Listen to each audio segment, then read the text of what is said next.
Everyone. Thanks for attending today's Fireside Chat with GTR Event Technology President and CEO Travis Tucker. I'm Noah Simons, the President and CEO of the Upstate Capital Association of New York. Usually my friend and colleague Maureen Ballatori does these interviews, but she asked me to jump in today for today's conversation with Travis. Thanks for being here, Travis. Yeah, thanks for having me. I'm really excited, actually. I love Maureen. She's fantastic. But seeing as that we play in the same space and are event professionals together, I'm really excited that you're able to step in and fill in. I'm looking forward to the conversation with you for sure. Yeah, I agree. I think this is going to be dynamic and fun, and I'm sure that I'm going to learn a thing or two. Yeah, me too. Yeah. I appreciate the opportunity. So today's event is brought to you by Metro Collective and Startup Grind Rochester. Metro Collective is a collaborative network of people, ideas, and shared space communities in upstate New York. And Startup Grind is a global community for startups and entrepreneurs to address the growing challenges of launching a company. Special thanks today to Michael Thaney of Startup Grind for his support of today's event. And Michael, you've been great to work with and pulling this all together. So for sure. Yeah. I want to remind everybody who is here today that this is a collaborative discussion. So please use the chat to ask questions throughout the event. And Travis and I are both going to be watching the chat while we're chatting live together. So we'll try to ask and answer your questions in real time. And I'm going to give you just a little bit of background on Travis before we jump into today's content. So Travis is a 15-year event technology professional. He's currently the president and CEO of GTR Event Technology and is an experienced sales-driven leader with a demonstrated history of growing event technology companies through targeted verticals and focused consultative sales strategies. That's a mouthful, Travis. I can't say I wrote that. Yeah, it is a mouthful. He's a team-oriented leader, creating a culture where kind, results-driven individuals are empowered, trained, encouraged, and motivated to create remarkable experiences, which is what we all aim for with our events, right? Yeah, that's exactly right. Is making impactful events at the end of the day is really our goal, and using technology to assist event planners like yourself to make that impact and fulfill those objectives, whatever they might be. Yep, absolutely. I'll just give people a little context as Travis is mentioning me as an event planner. In my role as the president and CEO of Upstate Capital, our mission is to connect capital providers with companies that are seeking funding, primarily through events, because business is built on relationships, and you form relationships and to solidify and sustain them by having primarily face-to-face contact as much as possible. So that's what we've been doing since 2003. Yeah. Great. So Travis, I'd love to start off by talking just a little bit what it's been like for you running your company during COVID. Great question. I think the answer is probably similar to what most people would say that's been running a company through COVID. It's been challenging, right? It's been difficult. I know our industry in particular, everything changed, right? We everything we had done previously, from face-to-face meetings and getting people together and having that networking experience and being able to facilitate meetings person to person, changed. We couldn't do it, right? And so we had to shift how we did meetings, how we still fulfilled the objectives of getting people together who need to do business together, getting people to experience exhibitors and see the new products and new innovation out there, training sales staff, all of the reasons that we have meetings and we get people together. It all changed. It all changed for us in particular. Pre-COVID, we were a piece of the event, right? So we did the registration piece, or we did the event badges, or attendance tracking, or all these different components that are a part of the broader event. During COVID, being a virtual event provider, we became all of that in one fell swoop. We became the venue, right? The hotel that the meeting was being run through. We became the registration and all the other components. Which is a big shift for us, and a big shift for the industry. And frankly, I think from a technology standpoint, we weren't ready for it, and things were difficult to get our feet under us. And it was challenging for event planners and event organizers to wrap their head around how to still do business and have events that impact attendees and impact individuals who are coming in this new world, right? But we shifted quickly. Thankfully, at GTR, I've got an amazingly talented team, and we got together really early on, and we saw this coming very early on. I think probably earlier than most. We were talking about the pandemic and how it was going to affect the industry in early February.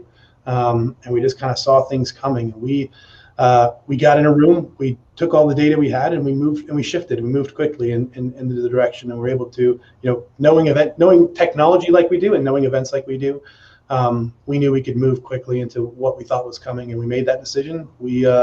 We met together every week, and once you make a decision, decisions aren't final, right? And so you can come in, you can adjust, and we would course correct every week and say, okay, we need to do this now, we need to do this now, based on demand and based on what we were seeing. And we really thankfully thrived through COVID for the most part, and we're able to grow and able to grow our client base because we're able to provide solutions and services and products for our clients that others weren't.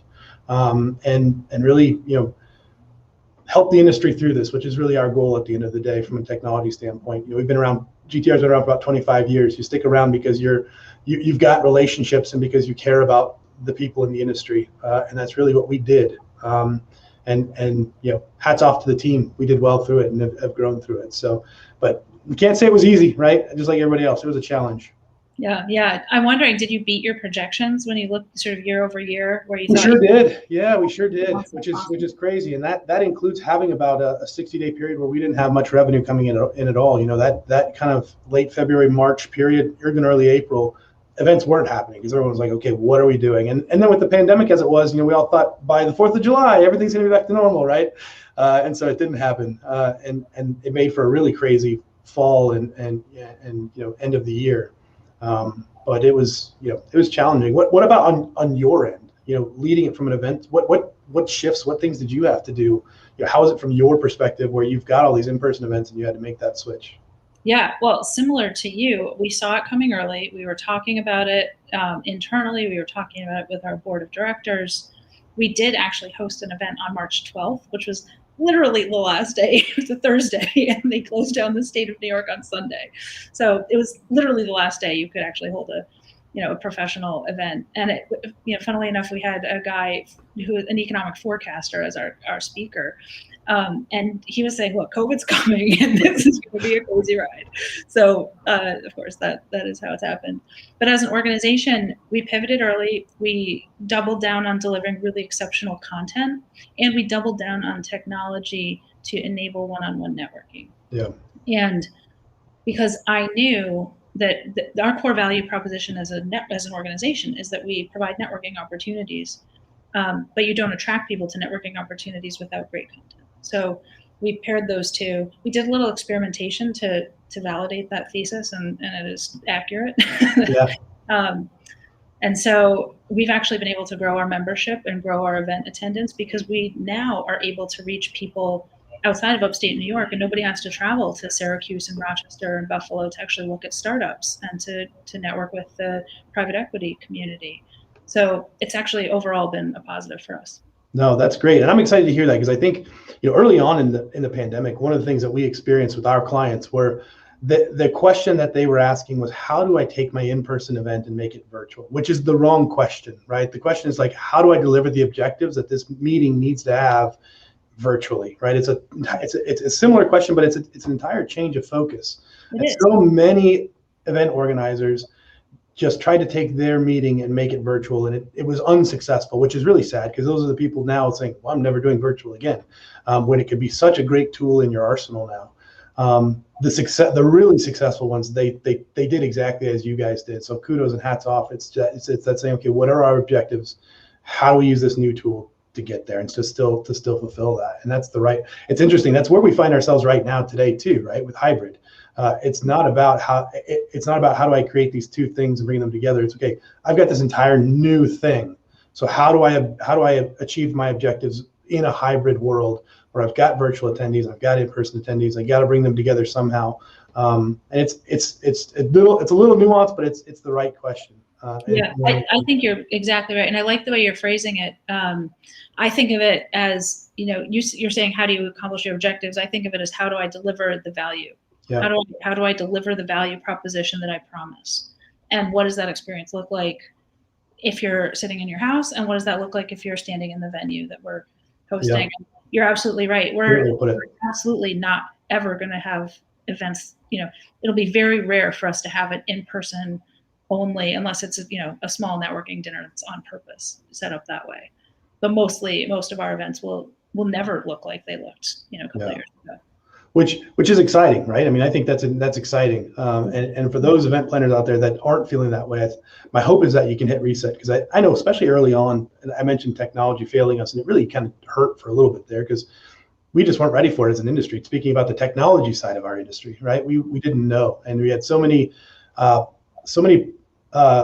different companies pivoting their technology to try to make it all work.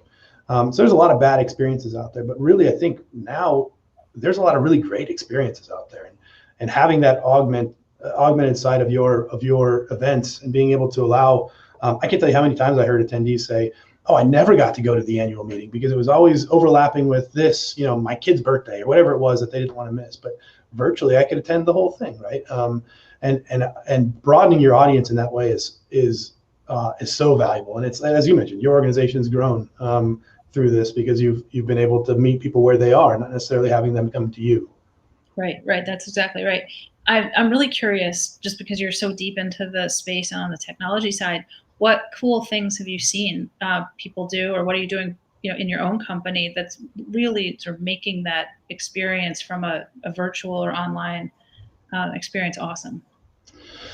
Yeah, I guess there's two parts to that question that I'll answer. So I think from a technology standpoint, our industry has always been late adopters, right? I think most people would agree. We typically bring things on after they've gone mainstream. Apps were on cell phones for a long time. By the time event apps came out, everybody knew what an app was. It was kind of a late thing, and then it took, 5, 6, 7 years for that really to permeate the market, to where you expected when you went to an event to have an event app, right? And so we've been late adopters. What I'm excited about in this time period is two things. One, I think event organizers see technology as a major part of their event and how they can leverage that to provide that value you were talking about, which is really exciting. The second piece is there has been more funding in our space than has ever been before, and investors see this as a real market where they can put capital and get a return, which is really exciting, because that just means innovation is really going to happen. I mean, today I saw one of the big virtual providers, Meeting Play, raised $75 million. Hopin became pre-pandemic 3 employees, working in a garage, to the largest event technology company on earth, through the pandemic. And so there's so much. It's such an exciting time to be in my seat because innovation is going to come. And it's such an exciting time, to be a meeting planner that can adopt those things and bring partners in that can help them adopt different pieces. And hopefully it isn't. Hopefully we've gotten past being the late adopters and can really grab onto things quickly and bring them into our arsenal and use them in this point in time. But there's a lot of really cool things I've seen and heard from a hybrid experience, merging the hybrid and the virtual. I was talking to an event organizer just last week, and they, little things like the chat on the virtual event. If you've done a virtual event, you're watching the session, you typically have a chat on the side like we do for this meeting here. They're going to have an entire chat wall. So the left side of their stage is going to be that chat conversation. So I could be in person seeing the chat messages that virtual attendees are saying, and then also contribute to that conversation. And so it's one easy way to bring that cohesive experience together. I think MPI has done it really well, where they have, outside of the exhibit hall, they've got their like sportscaster desk type thing where they've got always got people popping in that they're interviewing, and it from a virtual perspective, it adds that additional element of bringing that cohesive experience together. Lots of cool innovation in terms of things like that are coming through.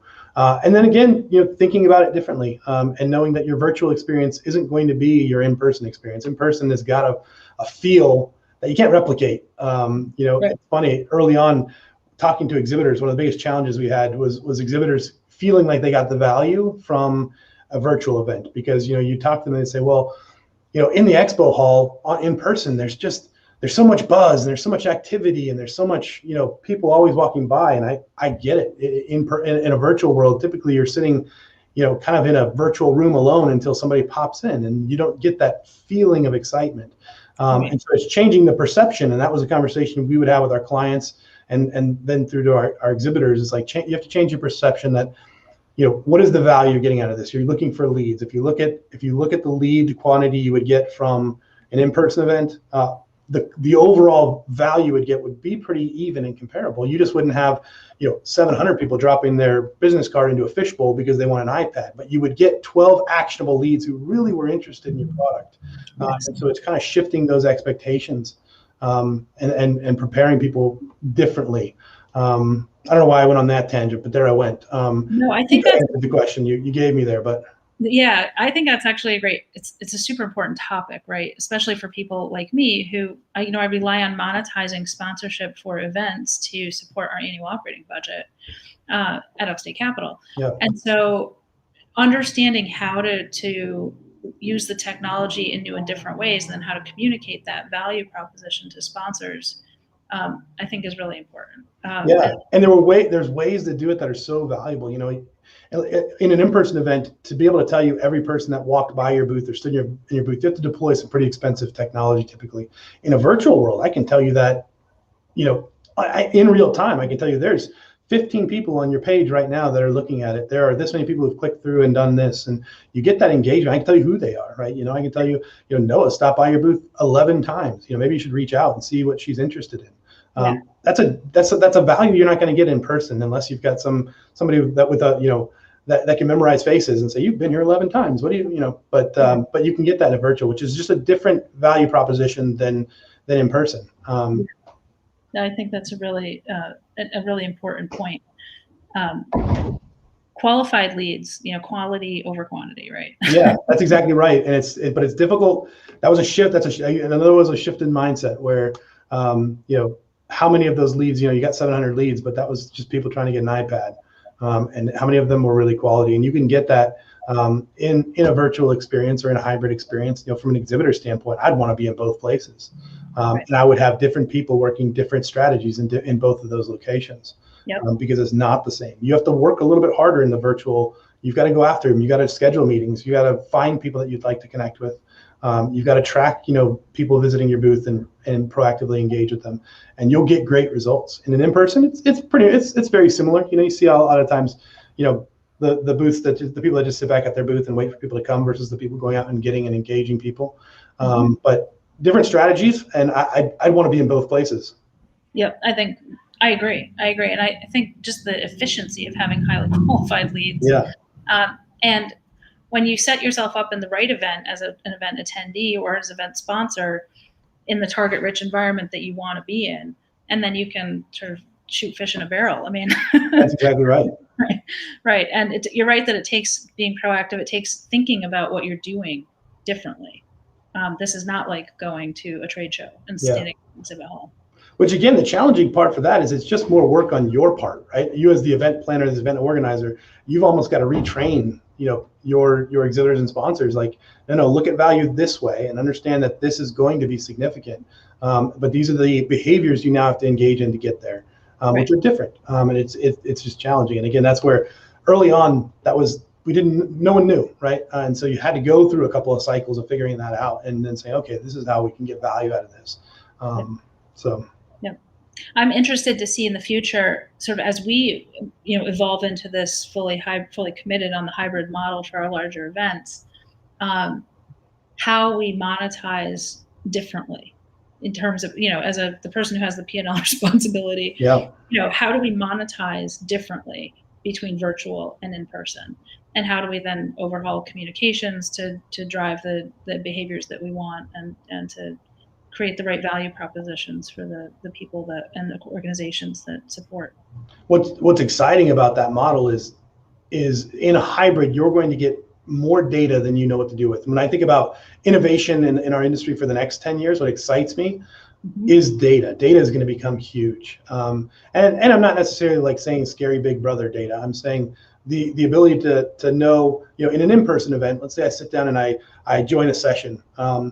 It's got to be pretty bad for me to get up and make the statement of walking out like I don't like it, especially if other people have gotten up and walked out. I might sit there, I might just bring out my phone and I might do that. In a virtual, I'm just going to click off and go somewhere else, right? And so you can start to see not just survey results, but how are speakers resonating and which ones are really getting engagement and which ones and what topics. Oftentimes, you might think that the industry is trending this way, but being able to really see the value of no, people are attending these types of sessions. We need to double down on these types of sessions that engage in these topics, whatever it might be for your specific industry or meeting, and have that value. And then getting all the way down to the nitty-gritty of meeting planning. Once you understand and are able to pull in all different types of data, you can say, okay, what would be the impact of, we've always had our meeting in the Southeast. What would be the impact of doing it in the Northeast or in the West Coast? And data will be able to tell you, oh, well, you know what, based on air flight PNR records and the cost of traveling from here and the demographic of where your attendees come from, if you put your event in Texas, your attendance looks like it would go up by about 15% or whatever those might be. And the data can help make them drive those decisions where you're not on an island just going, well, let's go to Dallas, right? Yeah, you can actually make an educated decision and say, well, this data is telling us that we'll get 15% more people because the cost barrier is less or whatever that might be, right? I'm excited for that. That's where GTR is really headed and where we're focusing a lot of our efforts is not just getting data, because there's always been a lot of data in events, but interpreting data is very difficult, and giving it to a meeting planner and saying here's something that you can act on, actionable data, is complicated and hard. And so we're really working hard on all of those different elements, to kind of redefine engagement. What does that mean for an attendee? How can you really quantify that in a way that is much broader? How can you see what exhibitors are really resonating and what speakers are resonating and where your meeting should go, and giving that as actionable items to event organizers. So that's kind of our big focus over the next decade, really. Wow. Yeah, I think that's very interesting in terms of the value proposition to event planners just for the location alone. Right. I find that really interesting. One of the things you said earlier was around, sort of off the cuff data we can always get as survey results. And I know there's some element of tactical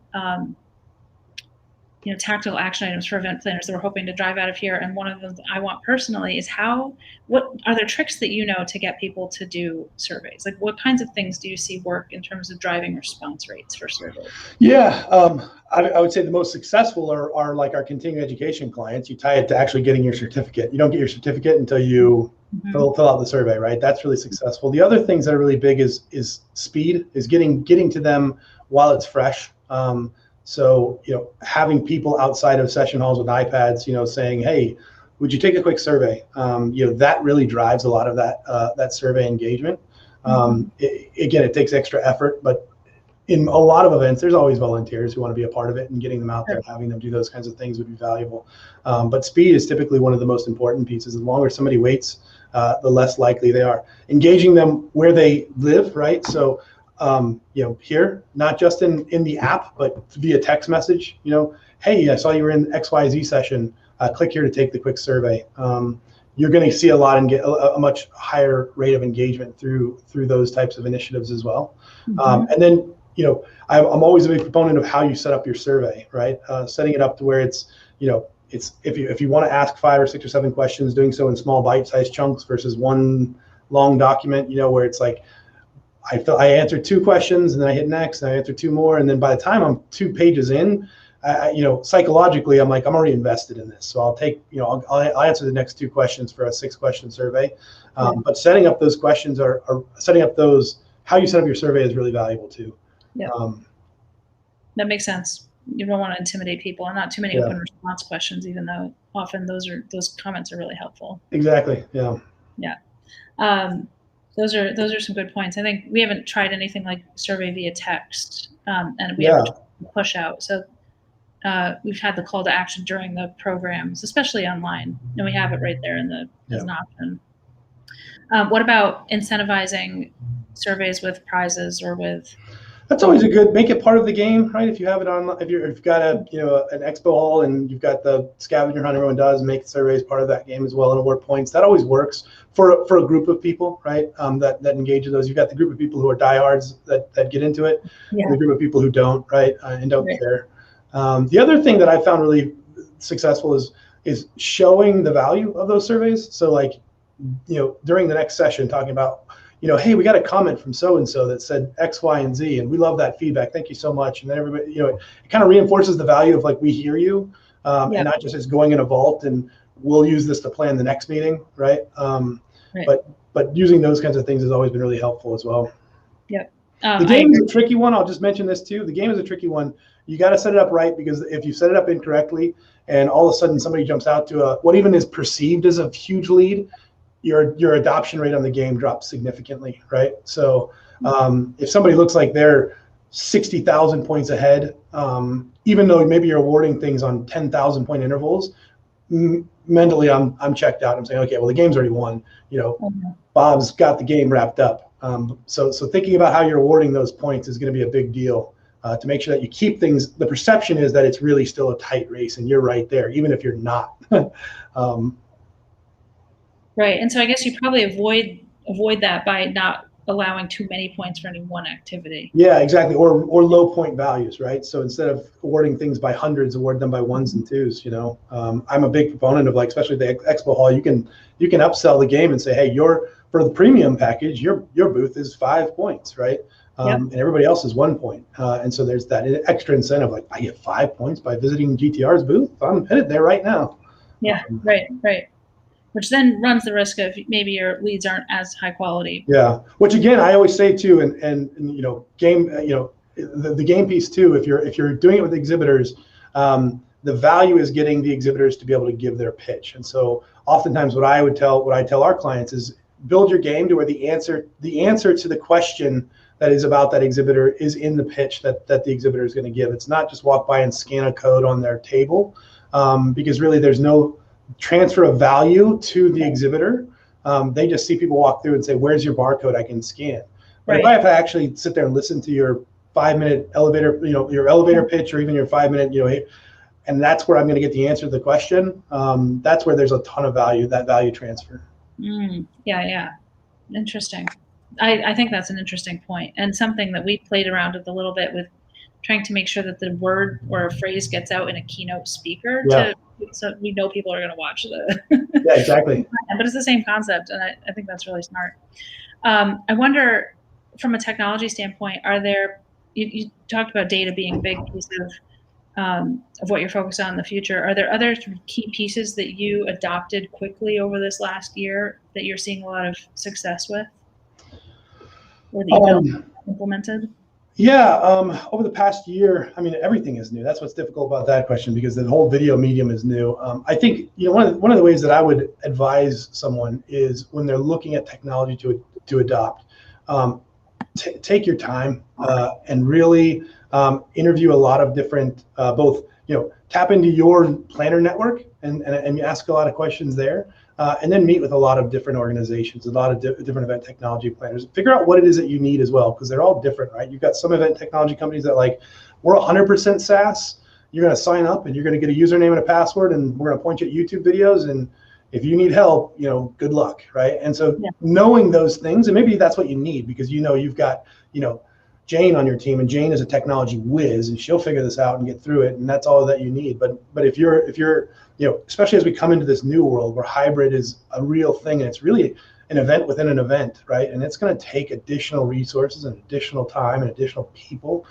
Somebody's going to have to do that work. So if it's not on your team, it's finding those partners who are going to be able to step in and help do a lot of those things too. And not every event technology company is equal, right? So doing your due diligence and figuring out what are the pieces that are important for me to achieve that value and those objectives is what's really, really going to be key.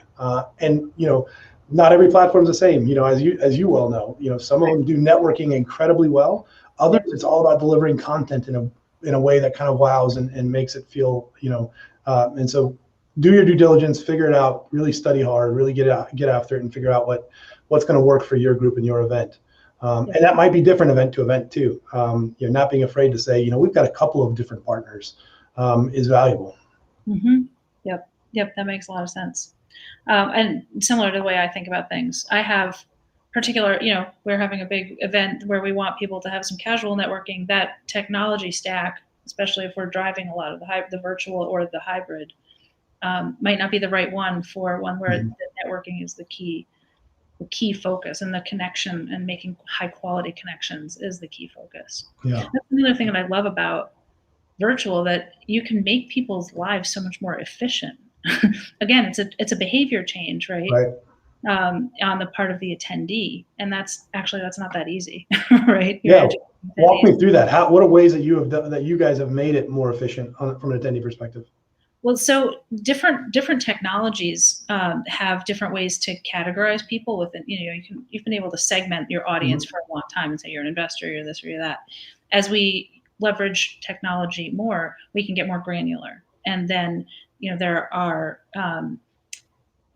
in my fantasy world, if I was going to build my own app, I'd build a dating app. I'd make it look just like Match or Bumble or one. I don't actually know how they work, but I'd build the algorithmic matchmaking, and I'd have those faces, and it'd be a swipe left for, a positive outcome, and swipe right because you don't want to talk to them, or what swiping is. But you understand my point. That's great. So if you're looking for something to build next to GTR, no, I think that's great. I think that's valuable. Again, that's, I think you would know this probably better than I, but the toughest thing in virtual has been to somehow recreate that networking piece, to get people talking together, get people meeting together. It's so easy in an in-person world to, you're standing there filling up coffee with somebody and asking somebody who they're, hey, Bob, look at their name tag, tell me about yourself. Tell me about, Upstate Capital, right? In a virtual world, it's like you put two people together and they're going to be on screen together, and it's a little awkward introductions, and trying to facilitate that. It's a different experience. So, but again, to your point, those algorithms that can help guarantee that the person I'm going to meet with, both has interest in me and I have interest in them because of what we're trying to achieve here at this meeting. That'd be huge. Yeah. Yeah, I think that's super valuable, and I think that's not exclusive. A lot of people like to come to Upstate Capital events because they know a lot of the right people are going to be in the room, but they're also, it's also still not that efficient, right? If you've got some early stage angel investors, but you really want to meet a private equity investor, you've got to sort the wheat from the chaff then, and it's not efficient in an organic process. Right. So, I think even in person, being able to create value with technology to make that time in person more efficient is helpful. But you're right, the organic networking still has to happen. People still want that; they're used to it. And so setting up the place for that to happen is helpful. We've done it where we set up tables, and then I'm going to host a table, and so if you want to come talk to me and you want me to tell you who you should talk to, then you can do that, and I'll just be there for half an hour or sit there for half an hour and do that kind of pairing off of people. That's a great idea, though. That's a good, because when someone like you has value into all of those different people and say, oh, you should really meet with so and so. Getting an opportunity for you to be in a central place where everybody could come and say, even describe, I'm trying to do this, and you're like, oh, you know what, so and so was just here saying they want the same thing. Yeah, right. So thanks. I try to make it useful, but also I'm not scalable, right? I'm only one person. It's one brain, and I don't know how to put that into a digital map yet. Yeah, that's very true. But that is something that has been helpful for our group. The other thing that I have done that actually has been wildly popular is taken a subset of the attendees and said, we're going to have a subset group roundtable discussion, and that's going to come before the event happens. And so we've been doing CEO roundtables for these startups who are pitching at our events. And so we get actually on a totally separate, we just get on a Zoom call.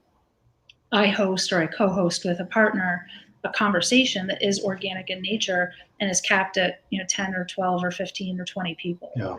And then those people then are watching each other's pitches a couple hours later, and then they're in networking areas together, and it makes everybody a little bit more comfortable, more connected, and then there's longer term value for them in those small group discussions. Yeah, that's a great idea too. I mean, you're building that community early, right? And having that tribe kind of get together early that can then spread that out throughout. And that's a really great idea as well. Yeah, I love that. It's really, those are really practical tips. I think those are great. Things that people can implement quickly. Yeah, right. That doesn't take much. Right.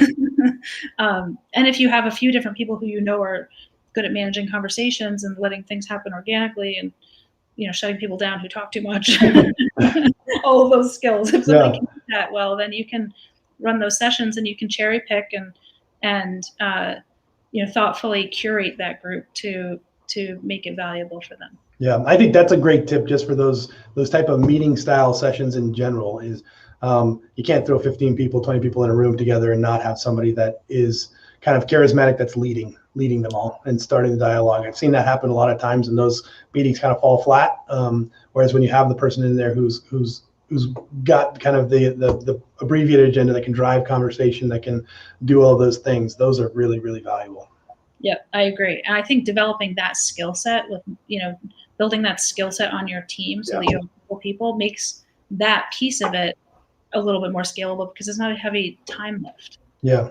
If you can get people who can have those skills, do that, you can have 3 or 4 of them. And, then you've engaged 50 people instead of 10. Yeah, I've seen that happen where that's a really good, and you have to do this carefully with the right people, and you would know because you would know your organization. But I've seen that really work well with sponsors, where you let sponsors be that person. You tell them, hey, Sue, you've got the first 30 seconds to introduce yourself and who you are, but this isn't about you. This is about you facilitating this conversation. That is another one of those drivers of value for those people, that they're like, oh man, I'm getting to meet all of these people, and and then I can network with them afterwards, and that's when I can start, hey, you had this problem that you talked about, our product solves that, and this is how, right? So that's one of the areas I've seen that too. You have to do it with the right people, because you get some of them are just too salesy and they can't shut that off. But it could be a really good value add. I've seen that done really successfully. Well, I think, just to that point, I was actually able to sign a large, significant annual sponsor on this basis of the invitation to co-host these events, these deals with me. So you're absolutely right. But you want to make sure you know that person well, and you're not going to talk too much. Yeah, that's exactly right. Yeah, good. That's a great point.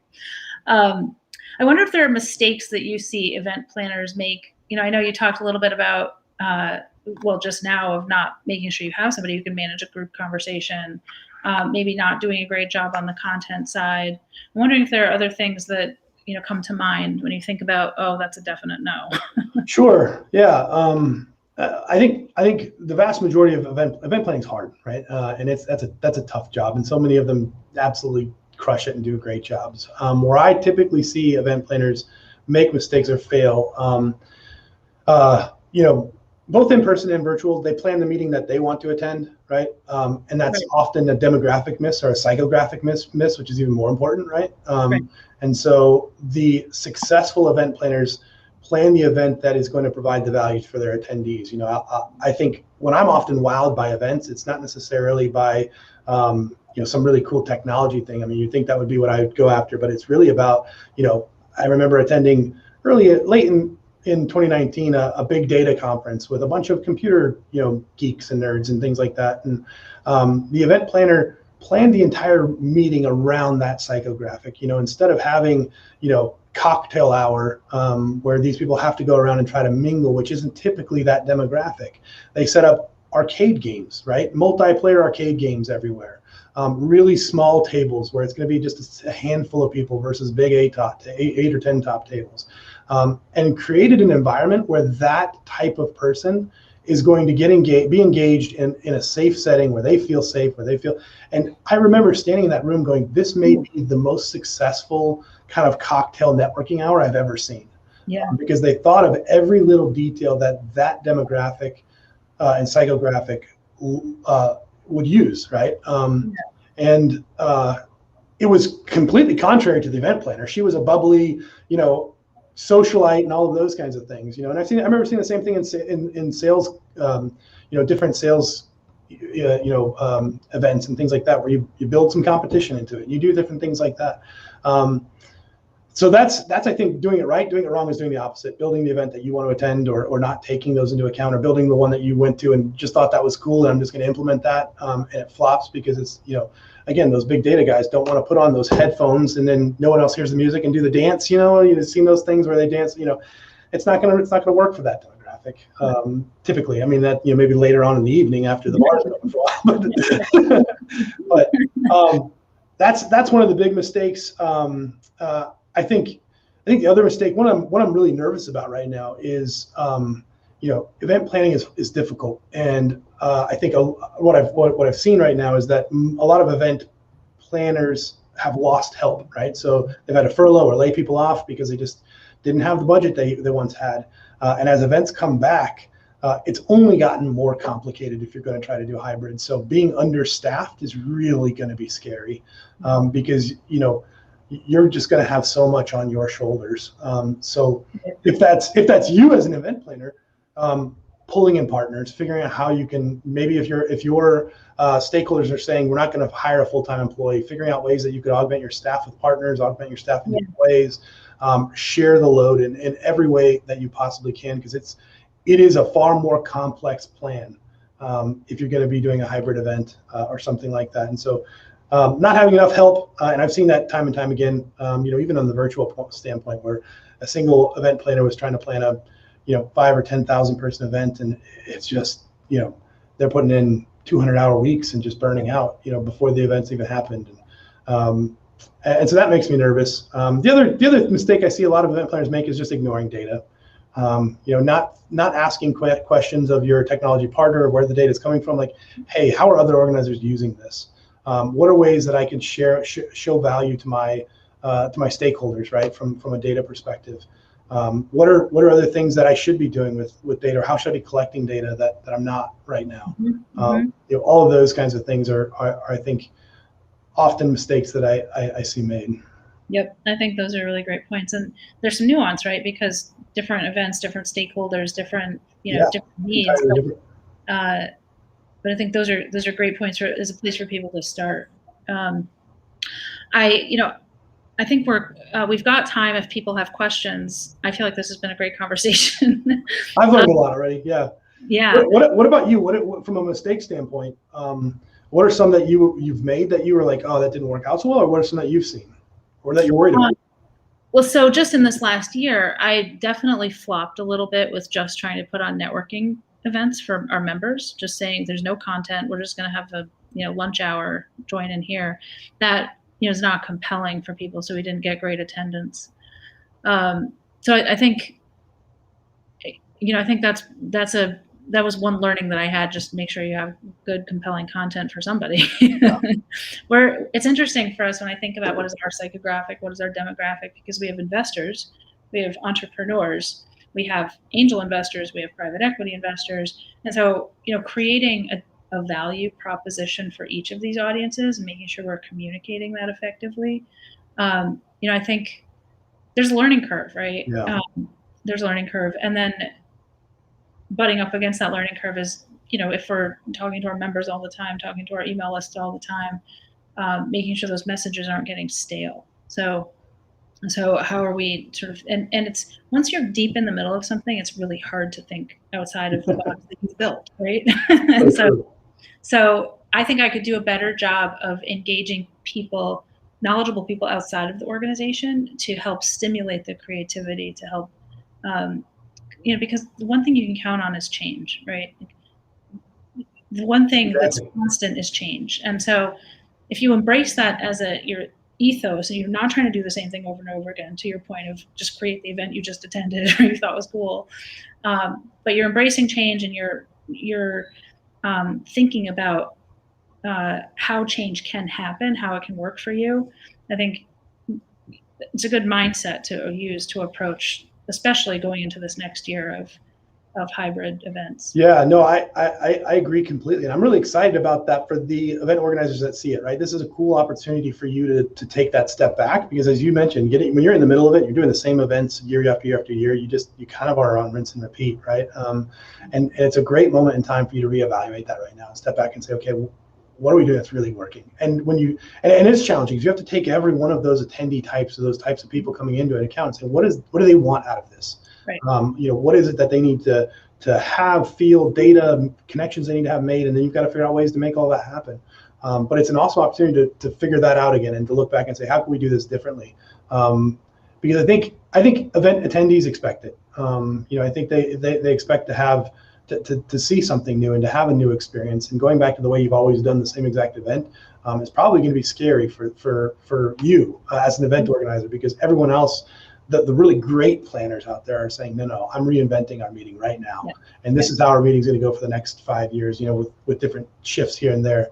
But it's really a good moment in time to do that. Yeah, I think so too. So we do have a question here from Adam Briggs. He says, great talk, first of all. So thank you, Travis. One question for both of us. Do we see the current spike in inflation as being a long-term problem? And if so, what are we doing to prepare for increases in our operating expenses? Do you want to go first? You go first, because you're on Okay. you're on the event budget side of this. Yeah, absolutely. I will say that I do like to manage risk, and I do see inflation as a risk. I think that it will probably be managed. I don't think the federal government is going to let it get out of control, or the Federal Reserve. But I, in the off chance that happens, one of the things I find really funny about the last year is that while our budget, we had a budget and we were about maybe 9 or 10% below overall revenue, but we were up on our profitability, and we were up on profitability because when you do online events, you have a sunk cost in your software, but you're not renting space, you're not buying food and alcohol and beverages, you're not traveling, you're not putting people up in hotels. So our organization is more profitable with the virtual model. And so I think that's one piece of it. The second piece of it for me, the way I mitigate risk, is through exactly what actually Travis was just talking about around partnerships. Where can I find opportunities to collaborate where people and organizations are properly aligned with our objectives? And there are plenty of opportunities for that in my space in upstate New York, particularly, and really across New York. And so finding aligned partners, managing, sharing the load, I guess, sharing the expenses across those partnerships as much as we can. And then, I tend to be a pretty cost conscious, I'm P&L focused because of, we have to be, we're a small organization. So if I'm not keeping a watch on those numbers, it's can get out of hand. And I'm very careful about that. Yeah, no, those are really great points. I think when I think about kind of where we're at from an economic standpoint, I think earlier on, I was thinking that we might see the same type of downward trend in virtual events as we saw the spike, right? But I think that's going to be a much more gradual decline because of the fear of inflation. Because with virtual events, not only are the costs typically lower, but they're fixed costs traditionally, right? You know exactly what it's going to be. Whereas I go on site, every gallon of coffee is costing me $558, and if people are really into the coffee, I mean, it's just my F&B is just going to continue to go higher and higher and higher. And those are all those unknowns. I mean, I sat with event planner after event planner looking at BEOs, going, "Geez, how does this continue to grow?" And so with virtual, you can have that fixed cost. So I think those types of meetings, I think organizations are going to look closer at saying, okay, does this meeting have to be in person, right? If no, then it could very well be and stay a virtual. I was talking to a corporate client of ours, and they were saying they'll never have another sales meeting in person again. There's just no reason to. We can deliver on that learning objective virtually better than we can in person. And so I think those are some of the things that I think there was such pent up demand, right? And that the buzzword now is like pent up demand versus social distancing of a year ago. For in person, because I think human beings are naturally wanting that. They want to get back to seeing people again. But I think that this will be one of the drivers of slowing that in person. Every meeting's going back in person, to keeping some that are going to stay virtual. It's going to be a gradual trend downwards. Yeah. And there will be some meetings that never go back to in person. Like I said, that organization said their sales meetings will always be virtual moving forward. I get that. Yeah, absolutely. It makes sense. Michael asked a question and said that during the pandemic, a lot of platforms tried to replicate the physical event experience in digital. And did we observe any instances where a new technology created a new and better experience? Yeah, I don't remember the term of what that's called when you try to recreate a physical space, and you have that, like you see fake people walking around and things like that. I was a big advocate against it, because I thought that you're setting an expectation for an attendee, and you're setting the wrong one. You're setting that this is going to be similar than what you've always experienced, and you will never live up to that, right? You will never be able to achieve that buzz and that in-person feel.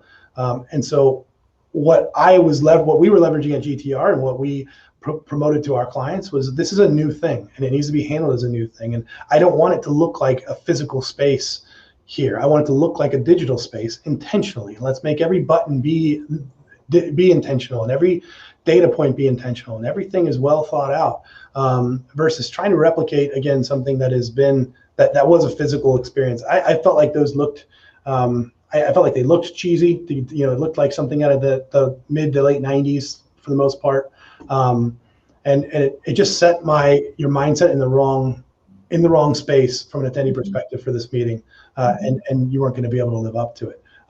The best ones took what was a virtual platform, made that the experience, made that intentional, and again, every little place within the virtual platform was thought out, whether they be discussion boards or communities over here, or this, that, or the other, was really a better experience. What about you, Noah? Did you have any interest in some of those other ones like that, or did you see them or experience any of them? I would say not particularly. I don't have a lot to add to this side of the conversation. I was already using some networking software before the pandemic happened that I thought was interesting and good, and helpful as long as people were using it. But as you know, driving adoption, especially pre-COVID, of technology was not super easy. Out of necessity, people have done this more over the last 18 months. I think I agree with you that the virtual experience is distinct, and trying to mirror sort of an in-person experience is a little odd.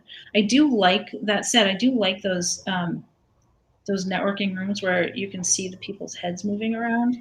Yeah, so do I. Yeah. I think that's kind of cool, because then you can go out and you can hover on their name and see who they are, and you can chat with them, or you can video chat with them, and I think that's cool. Yeah, I do like that as well, and I think that's different. I early on, when we were trying to figure out what did we want to be, we looked at a bunch of the virtual platforms that were very avatar based, and you pick your person, you build it out almost like a video game, and then you go walk around this virtual world. And